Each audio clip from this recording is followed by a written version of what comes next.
सदा उर्फ सदानंद घोड़े। मुझे शिरडी में रह के अभी ऑलमोस्ट 23 साल हो गए। और बाबा से मैं कैसा जुड़ा और बाबा के साथ मेरे क्या एक्सपीरियंस है वो मैं आपके साथ शेयर करना चाहता हूँ। मेरा जन्म सोनंबा करके नासिक डिस्ट्रिक्ट में एक विलेज है, वहाँ पे हुआ था। बाबा से जुड़ना मतलब एक वैसे देखा जाए तो मेरे फादर बाबा के बहुत पुराने भक्त थे वो। और हमारे घर से मतलब मेरे पिताजी के टाइम से ही बाबा के सेवा मतलब पूजा वगैरह हमारे घर में होती थी। और इस एक इत्तेफाक कहना है क्या, हमारे घर में पूजा होने के बाद मेरी दीदी की शादी भी शिरडी में हो गई। मेरे जीजा जी जो थे साईं बाबा संस्थान में काम करते थे। मेरी दीदी की शादी 1986 के टाइम पे हो गई। और मेरा शिरडी में फर्स्ट मुलाकात मतलब बाबा को मैंने पहली बार देखा 1984 में, जब मुझे समझ में आया। मेरा जन्म 80 का था, 84 में मैं फर्स्ट टाइम शिरडी में मेरे फादर लेके आए।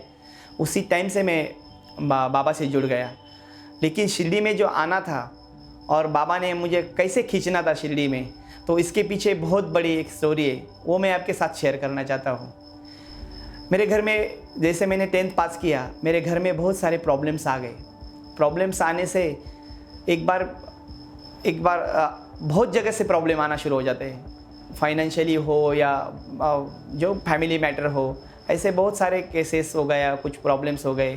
तो मेरे फैमिली को मुझे हेल्प करना है, इस चक्कर में मेरा शिरडी में आना हुआ। शिरडी में आना, मेरी दीदी और मेरे जीजा जी मेरे घर में मिलने के लिए आए थे हमारे घर पे। तो मैंने ऐसे ही मेरे दीदी को पूछा, मेरा अभी 10th पास हो गया है, अगर आप मुझे शिरडी में एक जॉब दिला सकते हो या शिरडी में मैं कुछ काम कर सकता हूँ तो मेरे फादर को मैं हेल्प कर सकता हूँ। तो उन्होंने तुरंत बोला कि आप शिरडी में आ जाना, मैं आपके तेरे काम का देख लूँगी। उसके बाद मैं शिरडी में आ गया। शिरडी में आने के बाद मैंने ये फूल भंडार जो होते हैं, जो फूल और प्रसाद के दुकान माला जो बेचते, उसमें जॉब शुरू कर दिया। और मेरा एक विजन था क्या, सदा तू शिरडी में आया है, पैसा कमाना है। और मुझे कोई बाबा से ऐसा लगाव नहीं था क्या सवेरे उठूँ मैं बाबा के मैं इतना आई थिंक मेरा इतना ठीक नहीं था क्या मैं बाबा के मंदिर में भी नहीं जाता था। और मंदिर के क्रॉस होके मैं मेरे दुकान पे चला जाता था। लेकिन बाहर से मैं बाबा को नमस्कार करता था, ऐसा नहीं कि मैं बाबा का भक्त नहीं था। लेकिन मेरा विज़न था शिरडी में आके मैं जॉब करना है, मेरे बहन के शादी के लिए मुझे हेल्प करना है, मेरी एक छोटी बहन है उसका शादी करना है, मेरे कुछ फैमिली में प्रॉब्लम था, उस चक्कर में मैं शिरडी में आया। लेकिन जैसा बोलते हैं ना, बच्चा मतलब जब तक मार नहीं पड़ती है तब तक सीधा नहीं होता है।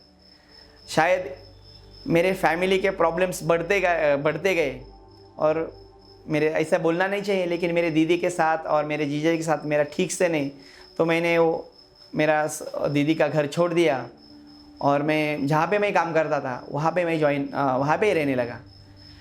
उस टाइम पे मेरा एक फ्रेंड आया था मिलने के लिए। तो उस दिन शनि अमावस था और शनि शिंगणापुर में यात्रा था। तो मैं बोला चल यार शनि शिंगणापुर घूम के आते हैं। तो हमने एक बाइक ले लिया और वो बाइक से मैं ड्राइव करा था और मैं शनि शिंगणापुर के लिए निकले। शिरडी से 12-13 किलोमीटर पे अस्तगांव माथा है, वहाँ पे मेरा बहुत ज़बरदस्त एक्सीडेंट हो गया। और शायद एक्सीडेंट नहीं होता या शायद बाबा की मर्ज़ी होगी कि मुझे एक्सीडेंट करवा के उसको अपने बच्चे को जैसा खींच के लेना है, उसी तरह से बाबा को मुझे अपने तरफ खींचने का था। जब एक्सीडेंट हो रहा था उसी टाइम पे मुझे बाबा का याद आया और मैंने मराठी में एक शब्द बोला, बाबा माला वाचव रे। और उसी टाइम पे जो द्वारका में मैं बाबा दिखते वैसे ही बाबा मेरे सामने प्रकट हुए और एक्सीडेंट एक साइड में मुझे वो कार के एक साइड से फेंक दिया और वो कार के साथ मेरा बाइक और मेरा दोस्त और मैं वैसे 12 से 13 फीट खींचते गए। लेकिन आप बिलीव नहीं करोगे, उस एक्सीडेंट से बाबा ने एक सही सलामत मुझे बाहर निकाला और मेरे बॉडी के ऊपर एक खरोच तक नहीं आया। मेरे साथ जो मेरा फ्रेंड था उसको 1-2 टीचर्स हुए, वहाँ पे हमने उसको बैंडेजेस किया और वहाँ से मैं शिरडी चला आया।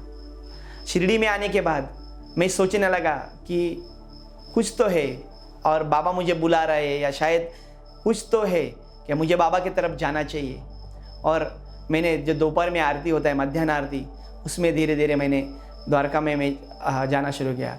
जो मैं जिनके पास काम करता था वो भी लोकल पर्सन है, उनको मैंने रिक्वेस्ट किया क्या भाऊ मुझे आप 11:30 से लेके 12:30 बजे तक मुझे छुट्टी दे। तो उन्होंने पूछा क्या करना है 1 घंटे में। तो उन्होंने कहा, मैंने उनसे कहा कि मैं हर दिन बाबा के दोपहर की आरती में जाना चाहता हूँ। और ऐसे ऐसे मैं धीरे धीरे बाबा से जुड़ने लगा। हर दिन द्वारका में मैं आरती करता था, बैठता था। और वहाँ से मेरी मुलाकात जो मेरी माँ है, जिन्होंने मुझे अडॉप्ट किया, डॉक्टर विनी चितलोरी से हुई। और वो मैं आपको आने वाले वीडियो में बताता उनसे मेरी मुलाकात और बाबा से मैं कैसे जुड़ते गया। ओम साईं राम।